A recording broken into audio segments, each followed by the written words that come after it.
নমস্কাৰ মই doctor Mridul district মাইক্ৰোবায়োলজিষ্ট অৰ্থাৎ জিলা অনুজীৱী আজিৰ ভিডিঅ'টোলৈ আপোনাক স্বাগতম জনাইছোঁ। আজি আমি আলোচনা কৰিম আমি প্ৰত্যেকেই বিচাৰোঁ যে আমাৰ লগত আমাক মানুহে ভাল পাওক, মানুহৰ লগত আমাৰ ভাল সম্পৰ্ক থাকক, প্ৰত্যেক মানুহে আমাক ভাল পাওক। আজি আমি আলোচনা কৰিম আমি মানুহৰ লগত ভাল সম্পৰ্ক কৰিবলৈ কি পইণ্টত গুৰুত্ব দিলে, কোনকেইটা কথাত গুৰুত্ব দিলে সকলো মানুহে আমাক ভাল পাব, মানুহৰ লগত আমাৰ ভাল সম্পৰ্ক থাকিব আৰু মানসিক স্বাস্থ্য আমাৰ ইম্প্ৰুভ হ'ব, যাৰ ফলত শাৰীৰিক মানসিক দুইটা স্বাস্থ্য, যিহেতু মানসিক স্বাস্থ্য ভাল হ'লে আপোনাৰ শাৰীৰিক স্বাস্থ্য ভালে থাকিব আৰু মানসিক স্বাস্থ্য ভাল হ'ব তেতিয়াই যদি আপোনাৰ প্ৰত্যেকৰ লগত সম্পৰ্ক ভাল হয়, প্ৰত্যেক ব্যক্তিয়ে আপোনাক ভাল পায়। আজি আমি এই বিষয়ে আলোচনা কৰিম কেনেকৈ আপুনি কোনকেইটা কথাত গুৰুত্ব দিলে আপোনাক মানুহে ভাল পাব, আপোনাক প্ৰত্যেক মানুহে ভাল পাব, আপোনাৰ সম্পৰ্কবোৰ আপোনাৰ ভালে থাকিব। আহক আজি ভিডিঅ'টো আমি আৰম্ভ কৰোঁ।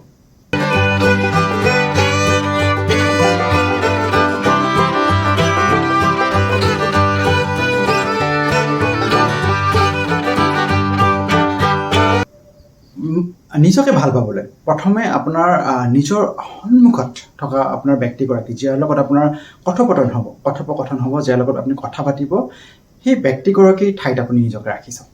সেই ব্যক্তিগৰাকীক আপুনি কেনেকুৱা ব্যৱহাৰ কৰিলে, আপোনাক যদি সেনেকুৱা ব্যৱহাৰ কৰে সেই ব্যক্তিগৰাকীয়ে আপোনাৰ কেনেকুৱা ফিল হ'ব, আপুনি সেইটো অনুধাৱন কৰি চাওক, সেইটো অনুভৱ কৰি চাওক। বহু ক্ষেত্ৰত কি হয়, আমি আমাৰ সন্মুখৰ মানুহজনে কি ফিল কৰিব আমি অনুভৱ কৰিব নোৱাৰোঁ। নিজকে সন্মুখৰ ব্যক্তিজনৰ জেগাত যদি আপুনি বহি চায়, আপুনি নিশ্চয় সেই ব্যক্তিজনৰ প্ৰতি আপোনাৰ ব্যৱহাৰ ভাল হৈ যাব আৰু তেতিয়া সেই ব্যক্তিজনেও আপোনাক ভাল ব্যৱহাৰ কৰিব বা সেই ব্যক্তিগৰাকীৰ লগত আপোনাৰ ভাল সম্পৰ্ক হ'ব। সৰু সৰু কথাত আপোনাৰ ফূৰ্তি কৰক। আমাৰ সাধাৰণতে কি হয়, আমি সৰু সৰু কথাতে আমাৰ খং উঠে, সৰু সৰু কথাতে আমাৰ কাজিয়া লাগে। বহু সময়ত এনেকুৱাও হয় যে আমাৰ কাজিয়া কি কাৰণে লাগি আছে সেইটো পিছলৈ আমি পাহৰি যাওঁ বা পিছত এই সৰু কথা এটাৰ কাৰণে কাজিয়া লাগি বৰ ডাঙৰ ঘটনা ঘটি যায়। গতিকে সৰু সৰু কথাবোৰ আপুনি ইগন'ৰ কৰিব চেষ্টা কৰক, সৰু সৰু কথাতে আপুনি ফূৰ্তি কৰক, সৰু সৰু কথাতে আপুনি হাঁহি ফূৰ্তি কৰক, সৰু সৰু কথাবোৰ য'ত আপোনাৰ খং উঠিব লগা কাজিয়া কথাবোৰ আপুনি ইগন'ৰ কৰক। কোৱাৰ আগত আপুনি ভাবক আপুনি কি কৈ আছে, সেই কথাটো যদি আপোনাক কোনোবাই কয়, একেধৰণে ব্যৱহাৰ যদি আপোনাক কয়, আপুনি কোনোবা এজন ব্যক্তিক খঙত যিখিনি কৈ দিয়ে, আপোনাকো যদি সেনেকুৱা ধৰণৰ কথা কোনোবাই কয়, আপোনাৰ কেনেকুৱা অনুভৱ হ'ব। গতিকে কথা কোৱাৰ আগত আপোনাক ভাবক। বহুত কিবা কিবি কোৱা যায়, খঙৰ ভামুকত মানে বহুত কিবা কিবি কোৱা যায়, পিছত অনুভৱ হয় যে মই হয়তো এনেকৈ ক'ব নালাগিছিল। গতিকে কথা কোৱাৰ আগত আপুনি ভাবক। আপোনাৰ দিবলৈ শিকক। আমি সাধাৰণতে কি কৰোঁ যে আমাক ব্যক্তি এগৰাকী আমি হিচাপ কৰোঁ যে মোক এইগৰাকী ব্যক্তিয়ে মোক নিদিলে বা সেইগৰাকী ব্যক্তিৰ পৰা মই মোক নাপালোঁ।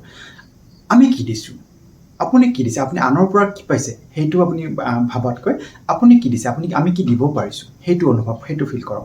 কি পোৱা নাই সেইটো বাদ দিয়ক, কাৰণ সেইটো আপোনাৰ হাতত নাই, কিন্তু আপুনি আনক ভাল ভাৱ কৰাৰ কাৰণে আপুনি আনক কি দিছে সেইটো বেছি গুৰুত্ব দিবলৈ শিকক। আৰু নিজকো মহত্ব দিয়ক, নিজকো আপুনি গুৰুত্ব দিয়ক, সন্মুখৰ ব্যক্তিজনক সন্মান দিয়ক, তেতিয়াহে আপোনাৰ সন্মুখৰ ব্যক্তিজনেও সন্মান দিব। গতিকে সন্মান পাবলৈ সন্মান দিবও লাগিব, সেইটো আপুনি অনুভৱ কৰিব লাগিব। এই কথাকেইটা যদি আপুনি গুৰুত্ব দিয়ে, নিশ্চয় আপোনাৰ দেখিব প্ৰত্যেক ব্যক্তিয়ে আপোনাক ভাল পাব, আপোনাক সকলোৱেও ভাল পাব, সকলোৰে লগত আপোনাৰ সম্পৰ্ক ভালে থাকিব। আজিলৈ এইখিনিয়ে। পৰৱৰ্তী পৰ্যায়ত আকৌ এটা বেলেগ বিষয়লৈ আপোনাৰ সময় প্ৰস্তুত হওঁ। ধন্যবাদ, নমস্কাৰ।